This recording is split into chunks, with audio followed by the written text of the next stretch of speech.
Jamaah ketarjian yang dimuliakan Allah, insya Allah kita masih melanjutkan kajian kita tentang Al-Masail Al-Khams, masalah 5 yang berkaitan dengan respon Muhammadiyah terhadap 5 pertanyaan.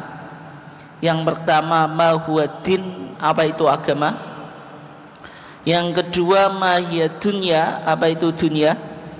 Yang ketiga, ma hiyal ibadah, apa itu ibadah? Kemudian yang keempat, ma huwa sabilullah, apa itu sabilullah? Itu yang akan menjadi topik kajian kita pada malam hari ini. Kemudian insyaallah minggu yang akan datang kita lanjutkan ma huwal qiyas, apa yang disebut dengan qiyas atau ijtihad.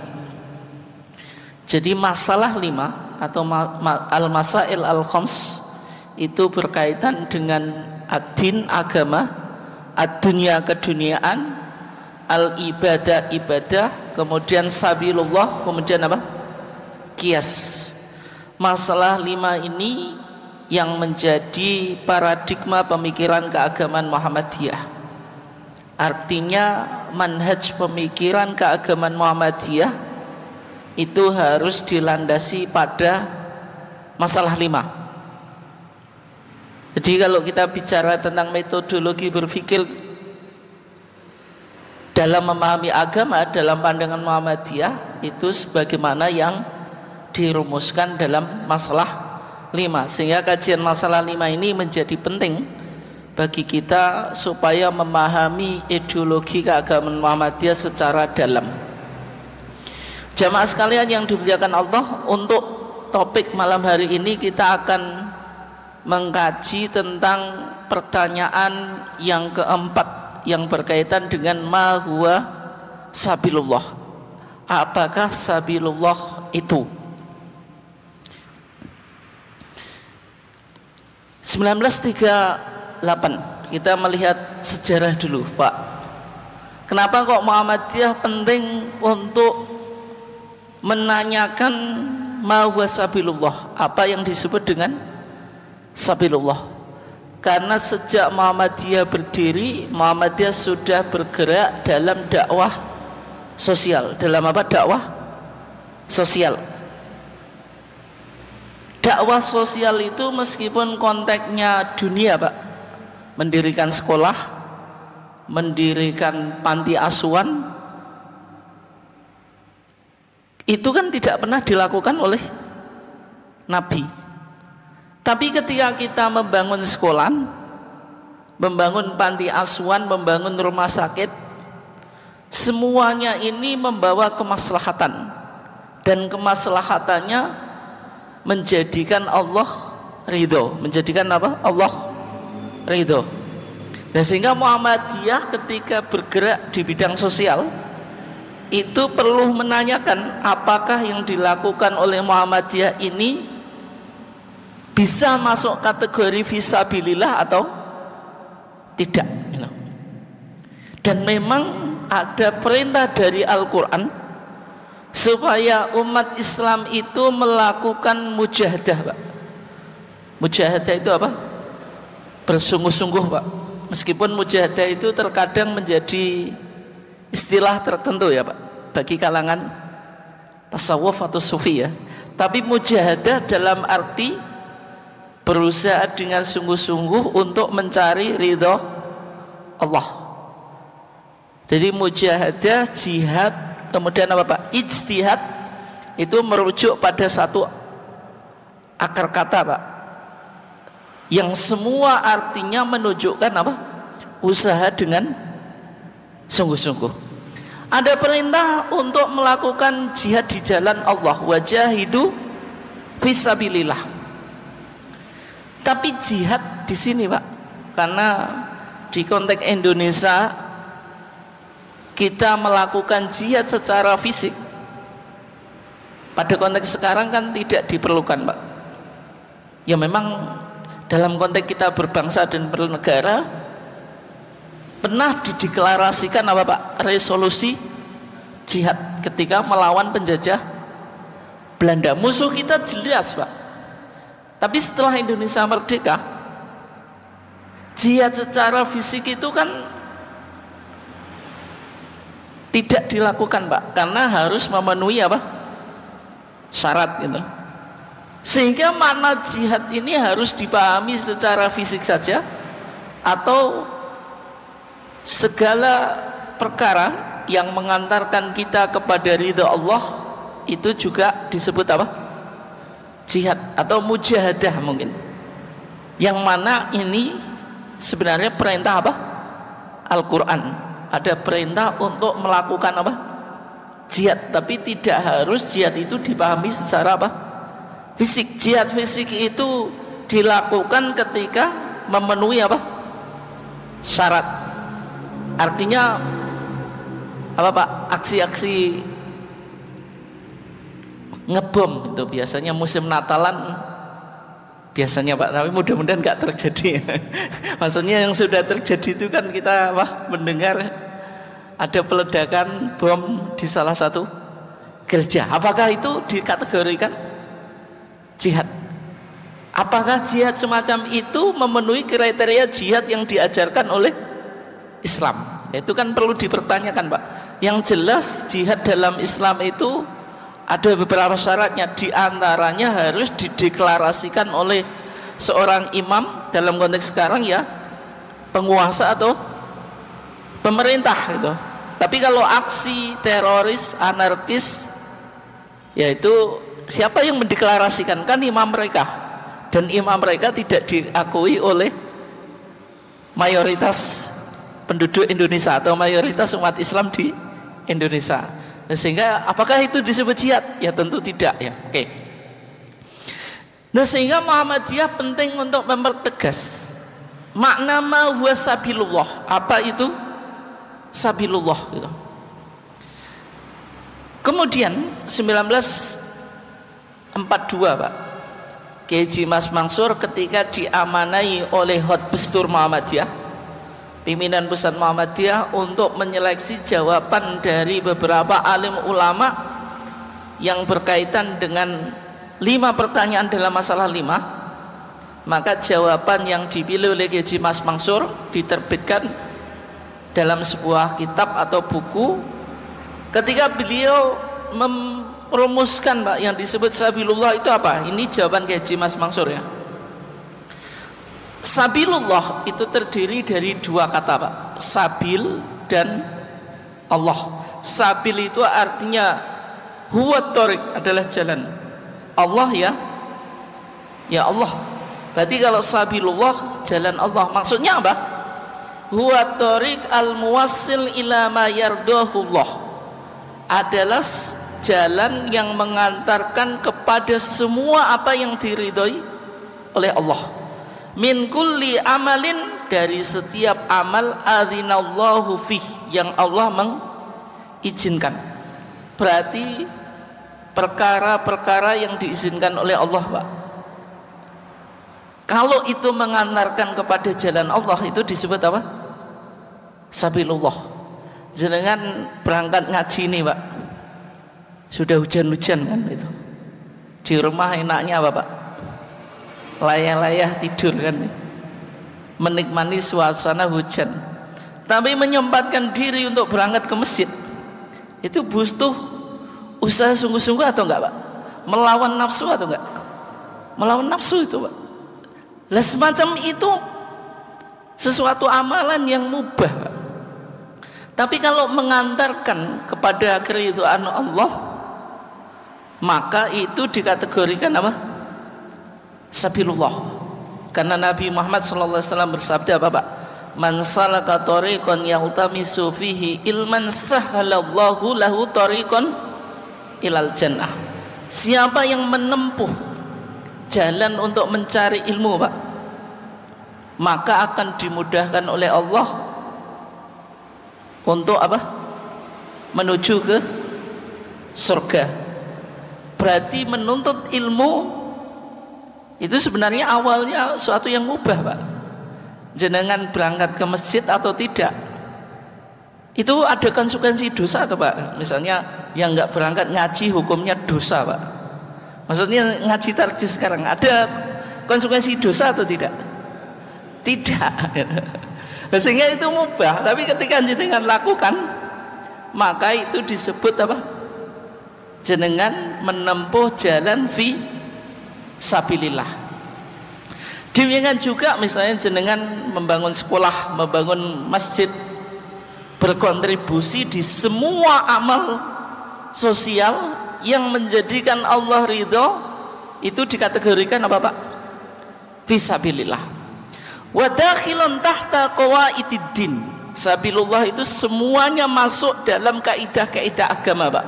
Maksudnya sebuah amal yang bisa menguatkan agama. Li'ilai kalimatillah, yang pertama untuk meninggikan kalimat Allah, yang kedua walitanfidi ahkamis syariah ala wajhil masyru', dan untuk mengaplikasikan hukum-hukum syariat sesuai yang ditentukan Pak. Berarti semua amal yang mubah yang tujuannya untuk menegakkan kalimat Allah dan mengaplikasikan hukum-hukum syariat dalam kehidupan, itu dikategorikan apa?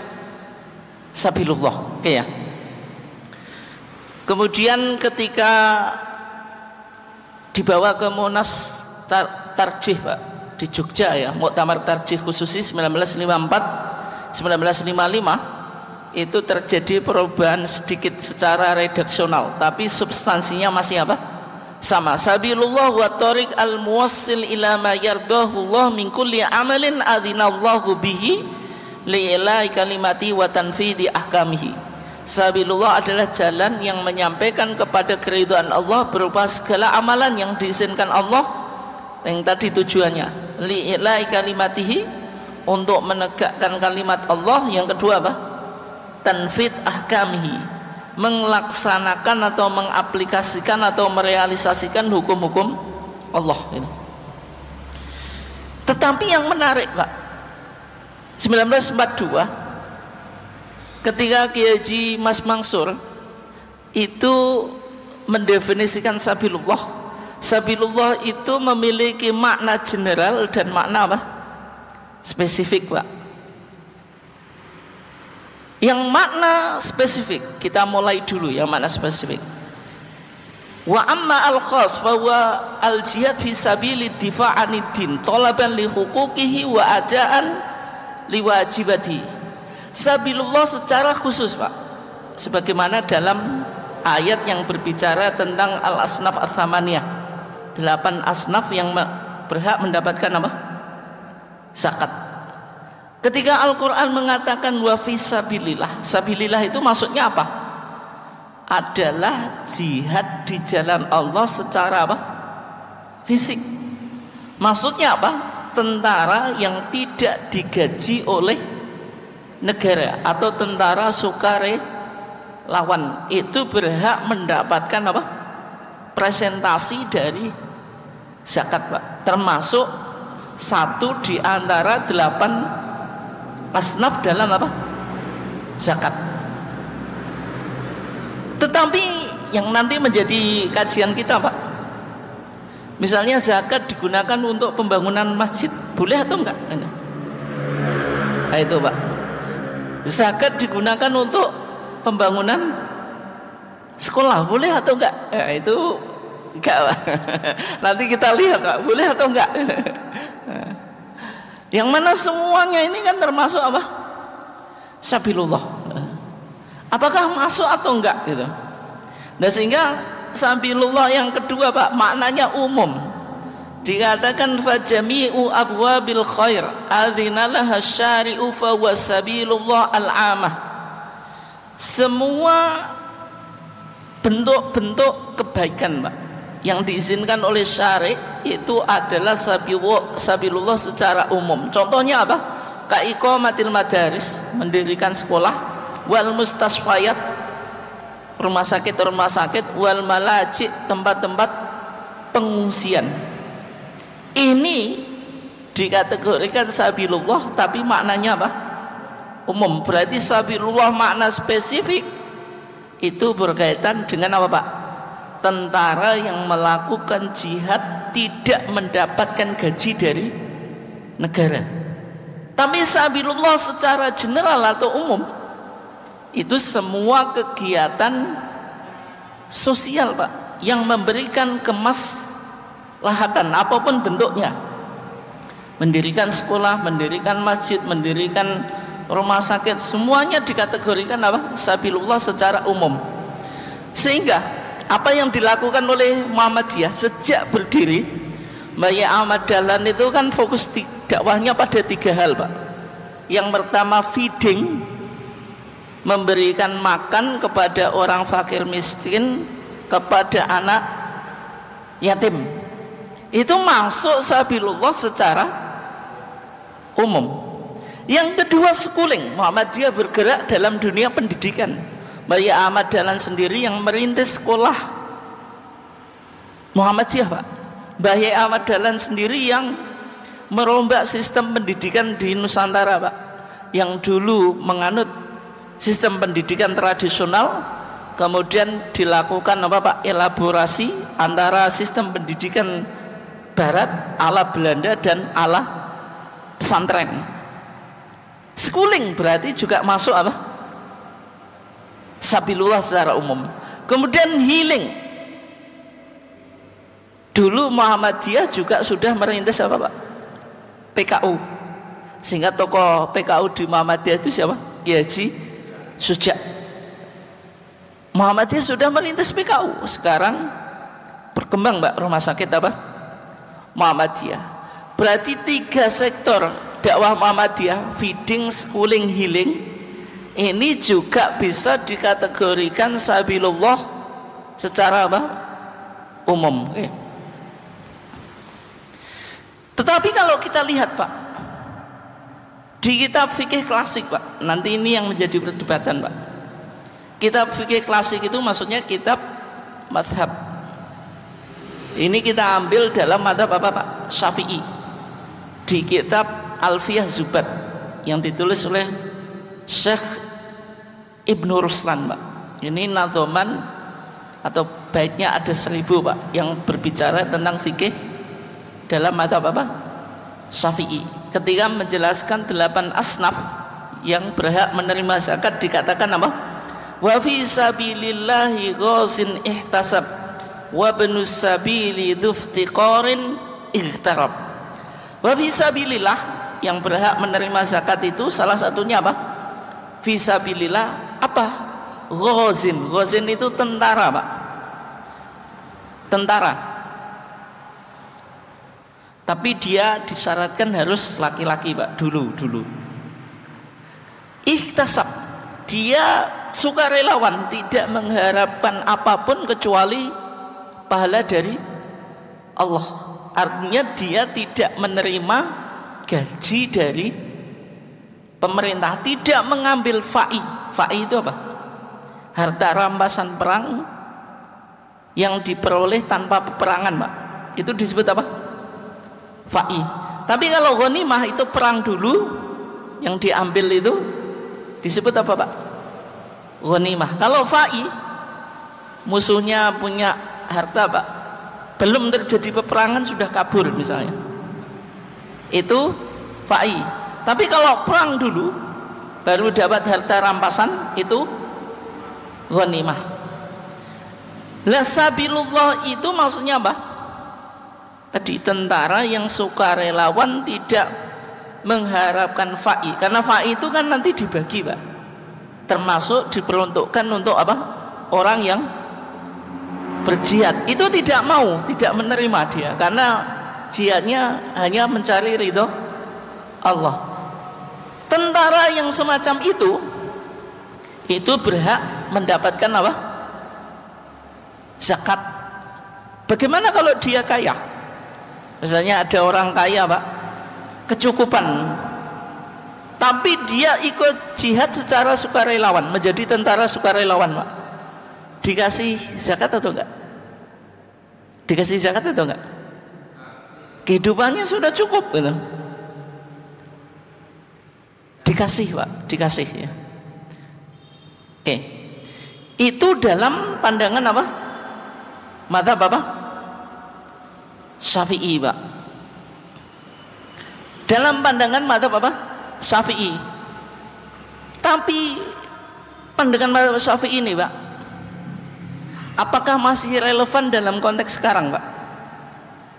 Sehingga, Pak, ini kalau kita lihat dalam Bahsul Masail ya, kita coba lihat bagaimana perkembangan pandangan Bahsul Masail. Ini di Muktamar Nahdlatul Ulama, Pak, tahun 1926 di Surabaya, Pak, ketika melakukan Bahsul Masail 19 berapa? 26. Di sana di antara persoalan yang diangkat, Pak, tentang hukum zakat untuk pembangunan masjid. Bolehkah menggunakan hasil dari zakat untuk pendirian masjid, madrasah-madrasah atau pondok-pondok, asrama-asrama? Karena semua itu termasuk sabilullah, sebagaimana kutipan Imam Al-Qaffal, Pak. Imam Qaffal itu Al-Qaffal Asy-Syashi. Ini salah satu dari mazhab apa? Syafi'i. Punya pandangan sebagaimana pandangan tarjih tadi. Kalau sabilullah itu tidak harus dipahami apa? Orang yang berperang secara sukarelawan tidak mendapatkan apa? Gaji dari pemerintah, Pak. Jawabannya, Pak, ketika itu tidak boleh, karena yang dimaksud dengan sabilullah adalah mereka yang berperang di jalan Allah. Berarti 1926 Bahsul Masail, Pak, menetapkan kalau zakat itu digunakan untuk pembangunan masjid, boleh atau enggak? Tidak boleh. Membangun pondok pesantren, Pak, tidak boleh. Membangun rumah sakit, tidak boleh. Karena pendapat yang otoritatif atau yang muktamad dalam mazhab Syafi'i, maksud sabilullah itu hanya tentara yang ikut jihad di jalan Allah tanpa mendapatkan gaji dari negara, gitu. Terus bagaimana pandangan Imam Al-Qaffal itu, Pak, yang mengatakan sabilullah itu maknanya punya makna umum sebagaimana pemahaman Muhammadiyah tadi? Dianggap pendapatnya Imam Al-Qaffal itu pendapat yang dhaif, Pak. Pendapat yang dhaif itu pendapat yang apa? Yang lemah. Coba kita baca referensi atau rujukannya, Pak, atau ibarah kitabnya yang digunakan landasan di Bahsul Masail ya. Wattafaqu, para ulama telah bersepakat alaman il ikhraj li bina'i masjidin au takfini mayyitin. Para ulama sepakat atas larangan menggunakan hasil zakat untuk membangun masjid atau mengkafani mayit. Ini diambil dari kitab namanya Rahmatul Ummah. Ini, Pak, landasannya. Berarti zakat digunakan untuk pembangunan masjid, hukumnya tidak boleh. Oke. Terus yang kedua, Pak, dalam tafsir Al-Munir yang dikalang oleh Mbah Nawawi Al-Bantani, Pak, atau Syekh Nawawi Al-Bantani Al-Jawi, ulama Indonesia dari Banten tapi lama menetap di Mekah, Pak. Beliau menulis kitab tafsirnya yang bernama Maroh Al-Labid, Maroh Al-Labid, atau yang terkenal dengan tafsir Al-Munir, Pak. Dalam kitab tersebut dinukil pendapatnya Imam Qaffal. Coba. Wa naqala Al-Qaffal, Imam Qaffal mengutip an ba'dil fuqaha, dari sebagian ahli fikih, annahum ajazu, bahwasanya mereka membolehkan sorfas shadaqat, mendistribusikan zakat, ila jami'il wujuhil khair, untuk segala bentuk kebaikan. Contohnya min takfinil mauta, untuk mengkafani mayit, wa bina'il husun, membangun benteng, wa imaratil masjid, untuk pembangunan masjid, Pak. Li'anna qaulahu ta'ala fisabilillah amun fil kul, karena maksud firman Allah Ta'ala fisabilillah itu umum, mencakup keseluruhan bentuk kebaikan. Tapi pendapat Imam Qaffal ini, Pak, dianggap pendapat yang dhaif. Tapi Muhammadiyah Pak 1942 sudah bilang kalau zakat itu boleh digunakan untuk semua apa Pak? Bentuk kebaikan. Dan kalau kita bicara dalam konteks sekarang Pak, konteks sekarangnya, kira-kira jenengan lebih condong mana Pak? Konteks sekarang. Zakat itu boleh untuk amal sosial atau enggak? Atau khusus fisabilillah Pak? Fisabilillah dalam arti apa? Tentara yang berperang. Jenengan kira-kira yang lebih membawa maslahat yang mana Pak? Hah? Secara umum Pak, kalau jenengan pahami wa fisabilillah itu tentara yang berperang tanpa mendapatkan gaji dari negara. Jenengan mau melakukan kontekstualisasi dalam konteks Indonesia Pak, kira-kira siapa Pak yang bisa dikategorikan? Kokam masuk atau enggak? Kokam enggak ikut perang ya Pak. Banser ikut atau enggak? Satpam digaji Pak? Enggak ada Pak, enggak ada. Dan kita juga tidak dalam kondisi apa? Perang. Sehingga kalau dipahami wa fisabilillah itu harus tentara sukarelawan Pak. Tidak ada kategori fisabilillah dalam konteks apa? Sekarang. Sedangkan masjid, sekolahan, rumah sakit itu membutuhkan donasi atau enggak Pak?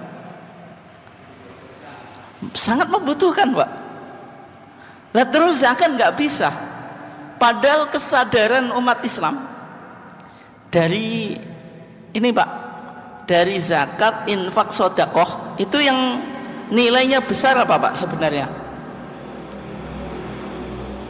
Yang nilainya besar yang mana? Sodakoh, zakat sama infak itu. Yang lebih besar mana? Sebenarnya zakat Pak, hanya saja belum semua umat Islam sadar untuk berzakat, karena zakat itu kan ada nisabnya, ada kadarnya. Kalau infak kan sukarela, zakat juga sedekah kan juga suka-suka. Tapi kalau zakat itu berkaitan dengan nisab, berkaitan dengan kadar zakat berapa persen. Kalau pertanian ya 5 sampai 10%, 5 atau 10%. Kalau profesi 2,5%, perdagangan juga 2,5%. Artinya ada kadarnya. Nggak bisa misalnya petani sudah sampai nisab 5 wasak 7,5 kintal berupa beras Pak, oh saya zakatnya 2% saja, nggak boleh. Atau misalnya zakat profesi, oh saya 1% saja, padahal sudah sampai nisab, nggak boleh. Karena zakat itu ada aturan Pak, baik nisabnya, nisab itu batasan harta wajib di zakati, dan kadarnya berapa persen dia harus mengeluarkan. Nah sehingga amal-amal sosial itu sebenarnya dalam konteks sekarang diantara donasinya Pak dari dana zakat, ya kan? Dari dana zakat itu. Dan ternyata Pak di Bahsul Masail pendapat tersebut juga dikaji ulang Pak, dikaji ulang. Berarti jenengan kalau dulu kita mengkaji tarjih itu kadang merevisi pendapat Pak, atau mengkaji ulang pendapat yang pernah dikeluarkan. Di Bahsul Masail juga sama Pak, karena kajian hukum itu pasti apa Pak? Terbuka untuk dikoreksi. Terbuka untuk apa? Dikoreksi. Kalau kita lihat di Bahsul Masail Pak, ada perubahan fatwa Pak. Pesantren dan madrasah bagian dari asnaf 8 gitu. Apakah madrasah, pondok pesantren dan lainnya dapat dimasukkan dalam asnaf thamaniyah atau 8 golongan yang berhak menerima zakat Pak? Yang pertama, Pak, pendapat pertama, tidak boleh sebagaimana keputusan Muktamar NU 1926, Pak, yang menyatakan apa? Tidak boleh. Yang kedua boleh, Pak, berdasarkan tafsir Al-Munir yang dikarang oleh Syekh Nawawi Al-Bantani Al-Jawi, Pak, yang dulu pendapatnya dianggap pendapat yang dhaif, lemah. Sekarang pendapat dhaif lebih kontekstual, Pak, dan bisa menyelesaikan permasalahan apa? Sosial. Sehingga demikian pula para ahli fikih menyatakan boleh menyalurkan zakat kepada segala macam sektor sosial yang positif, sehingga membangun masjid, madrasah, mengurus orang mati dan yang lainnya itu diperbolehkan, Pak. Berarti ya menariknya ya, meskipun pandangan yang resmi dalam mazhab Syafi'i, zakat itu nggak boleh untuk masjid, nggak boleh untuk bangun sekolahan, nggak boleh bangun pesantren. Tapi kalau kita berpegang pada pendapat ini, Pak, pendapat resmi mazhab, kira-kira kegiatan dakwah sosial itu mengalami kendala atau enggak, Pak? Mengalami, sehingga di Bahsul Masail mengalami perkembangan fatwa, Pak, atau pandangan dari tidak boleh menjadi boleh, padahal pendapat yang boleh itu sebenarnya pendapat dhaif.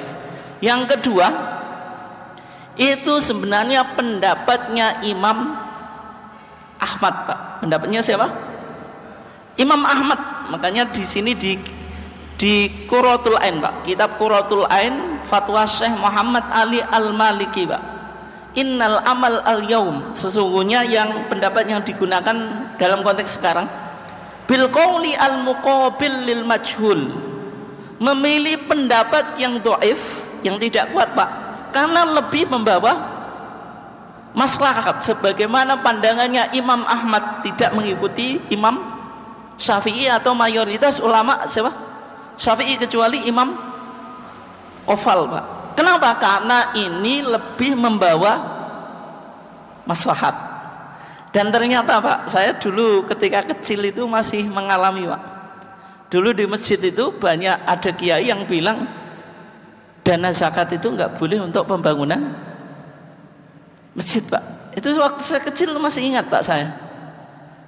Jadi kalau bangun masjid itu harus dari infak atau sedekah, tapi tidak boleh dari apa? Zakat. Tapi infak dan sedekah apakah mencukupi? Kan nggak mencukupi, Pak. Mau kegiatan sosial masjid, sekolah, rumah sakit itu sekarang butuh dana yang cukup apa? Besar. Demikian juga lazismu, Pak, dalam konteks Muhammadiyah. Itu termasuk dana zakat untuk kegiatan apa? Sosial.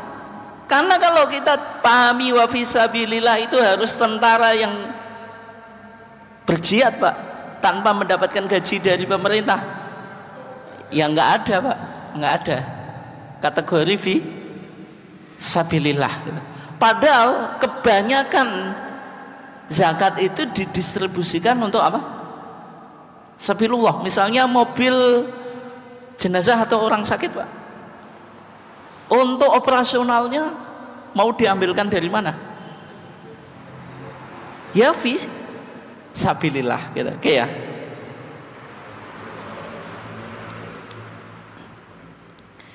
Dan sekarang, Pak, kalau kita lihat di Muhammadiyah ya, Muhammadiyah itu kan organisasi, Pak. Organisasi itu perkumpulan dari banyak orang, artinya bukan individu. Bisa menerima zakat atau enggak? Atau bisa menjadi lembaga dalam pengelolaan zakat atau enggak?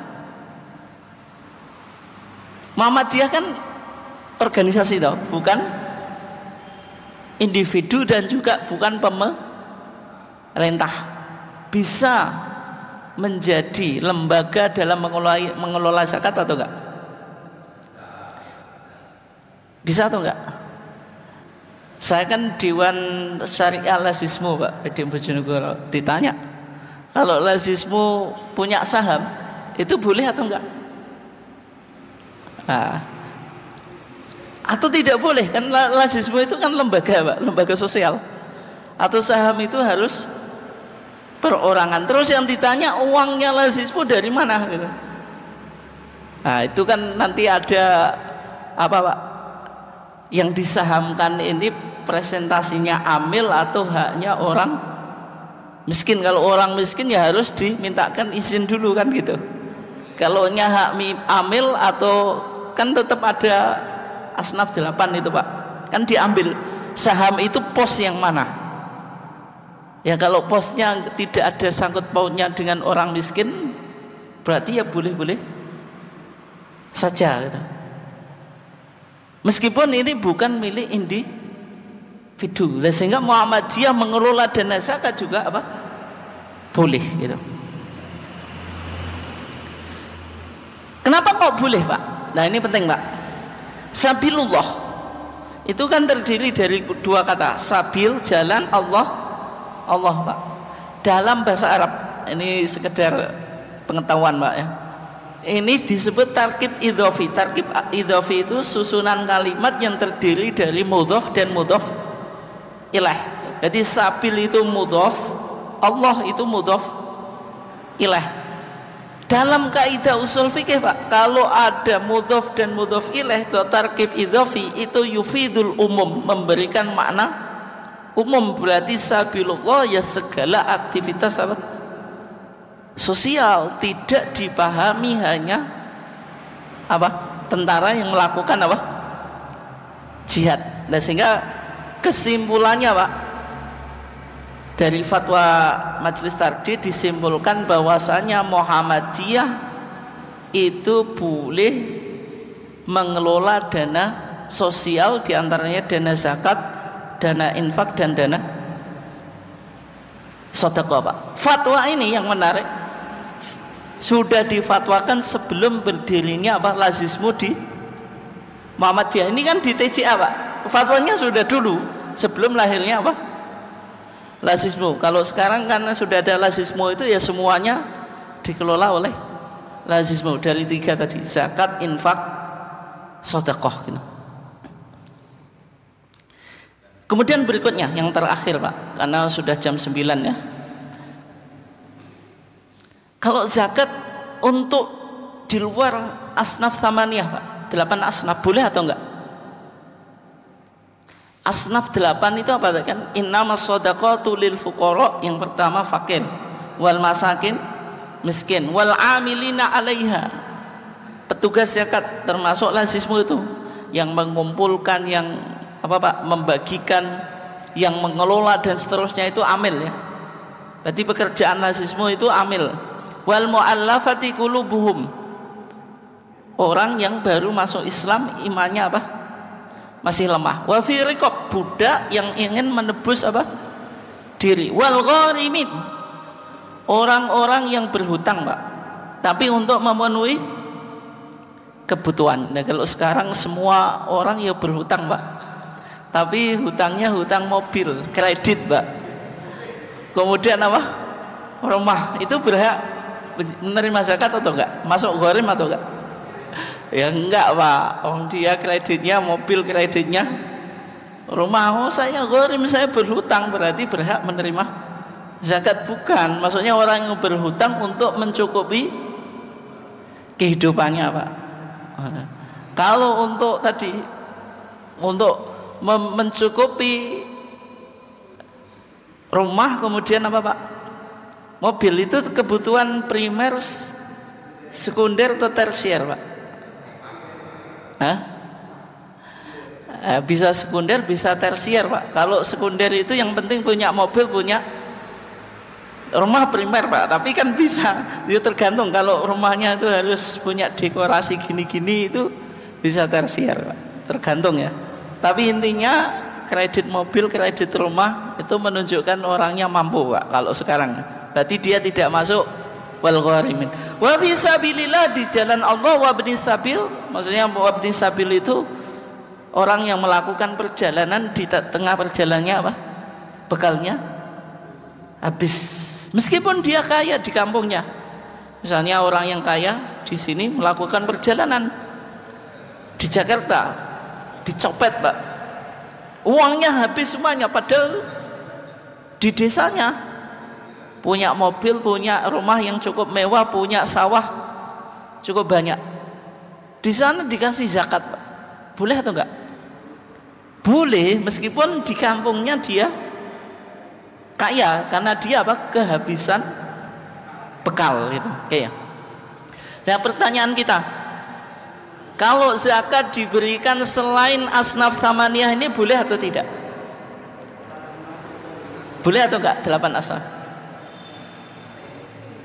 Jawabannya tidak boleh Pak. Jawabannya apa? Tidak boleh Pak. Tapi semua kegiatan sosial itu di cover dalam apa? Fi sabilillah. Fi sabilillah. Sehingga ngurusin masjid, ngurusin apa? Rumah sakit, ngurusin sekolah atau yang lainnya, amal-amal sosial itu yang masuk fi sabilillah. Oke. Ini yang terakhir Pak, yang terakhir. Kita sudah mengkaji masalah 5 tentang ad-din, agama, ibadah, sabilullah Pak. Ada 3 istilah Pak: agama, ibadah, sabilullah.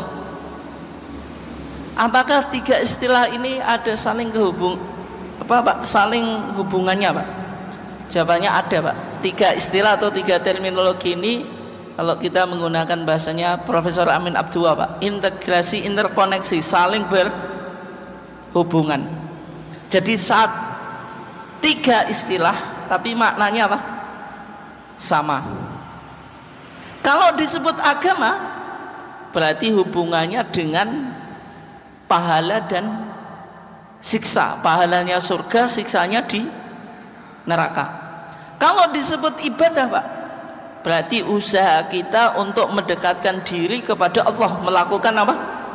Pengabdian. Kalau disebut sabilullah, berarti apapun yang kita lakukan dari segala amal yang mengantarkan pada ridho Allah. Sehingga 3 istilah ini meskipun istilahnya berbeda Pak, tapi esensinya apa? Sama. Semuanya menuju pada apa? Allah Pak. Sehingga kalau kita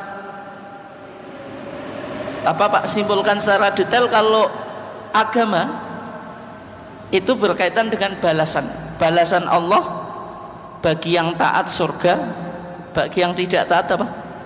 Neraka. Kalau ibadah berkaitan dengan penghambaan diri kepada Allah. Kalau sabilullah berkaitan jalan yang mengantarkan pada Allah. Berarti semuanya menuju Allah, hanya saja istilahnya berbeda.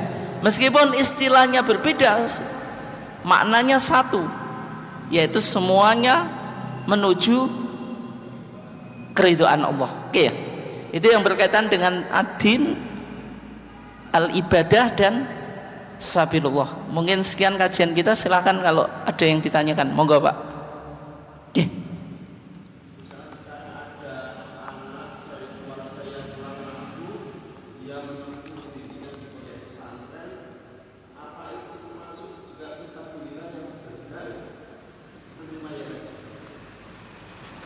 Oke Pak, pelajar atau santri atau siswa itu boleh diberikan zakat atau tidak? Kalau di Al-Azhar Pak, mahasiswa itu kan kuliah gratis, kemudian dapat living cost. Living cost itu untuk biaya hidup. Itu dananya dari mana Pak? Dari zakat Pak. Dari zakat Pak. Jadi Al-Azhar itu punya wakaf yang cukup banyak Pak. Hampir setengah negara Mesir itu tanahnya dikuasai oleh Al-Azhar. Jadi Al-Azhar itu ibaratnya negara di dalam negara Pak. Kayak Vatikan. Vatikan itu kan negara dalam negara. Vatikan di Italia itu Pak. Tapi kalau Vatikan itu Katolik, kalau Al-Azhar itu Islam. Nah, dari sekian tanah wakaf yang ada di Al-Azhar, Pak, ya itu digunakan untuk pembiayaan termasuk operasional pendidikan, dan sebagian juga dari dana zakat, Pak. Karena kan kalau sudah kampus internasional atau yayasan internasional itu zakatnya banyak, Pak. Tidak hanya dari dalam, misalnya dari negara lain, sebenarnya itu dana zakat tapi diperuntukkan untuk pembiayaan operasional sekolah. Nah, sehingga kalau misalnya ada keluarga yang tidak mampu, dia mondok atau sekolah, bolehkah diberikan zakat sebagai pembiayaan apa, Pak? Pendidikan. Jawabannya boleh, Pak. Jawabannya apa? Boleh, karena itu masuk fi sabilillah itu. Ya. Oke, yang lainnya atau cukup? Cukup ya? Nggih, monggo, nggih, monggo.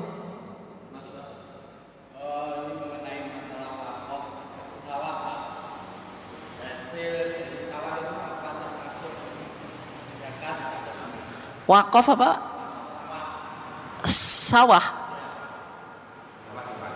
Oh, sawah diwakafkan terus.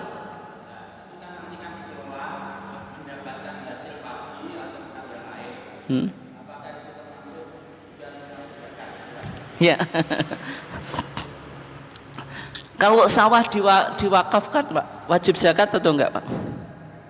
Hah? Enggak, sawah milik masjid atau milik PRM dizakati atau enggak, Pak? Dizakati atau enggak? Iya, maksudnya kalau sampai nisab ya, kalau rumah sakit, Pak, ini lembaga sosial atau enggak? PKU.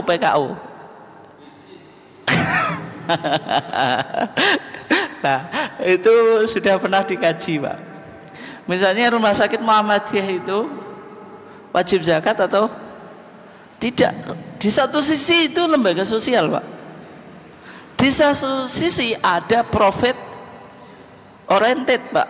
Ada orientasi bisnis, ada keuntungan. Berarti kalau keuntungan bisnis, zakat itu yang intinya pada sesuatu yang berkembang, Pak. Terus sesuatu yang berkembang itu milik pribadi, bukan untuk kepentingan apa?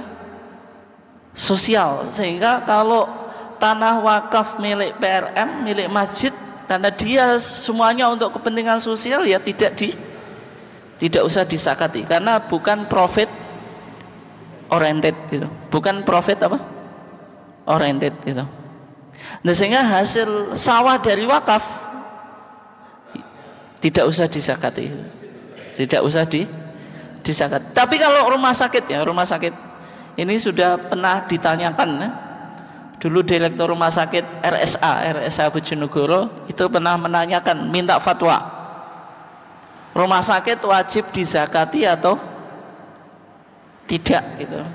Dan selama ini kan kita di Majelis Tarjih Bojonegoro yang levelnya PDM belum pernah mengeluarkan apa? Fatwa. Kita usulkan untuk meminta fatwa, karena ini kan berkaitan dengan lembaga yang besar, Pak, kepada wilayah, ya. Mengirimkan surat kepada wilayah, ya tadi jawabannya dilihat dulu ini rumah sakit untuk kepentingan sosial atau ada profit oriented. Secara umum kalau rumah sakit itu ya pasti ada profit oriented, sehingga rumah sakit pun ada dananya, Pak. Makanya ada pos untuk apa, Pak, kegiatan sosial atau kegiatan dakwah itu diambilkan dari situ, Pak. Nah, diambilkan dari situ. Karena apa? Ada nilai apa? Profit oriented. Tapi kalau nggak ada profit oriented, ya berarti apa? Tidak perlu untuk zakati, karena kan juga hasilnya untuk kepentingan sosial lagi kan, bukan milik pribadi ya. Oke, mungkin sudah menjawab atau belum, Pak? Sudah ya? Oke. Kurang lebihnya mohon maaf, kita tutup. Wassalamualaikum warahmatullahi wabarakatuh.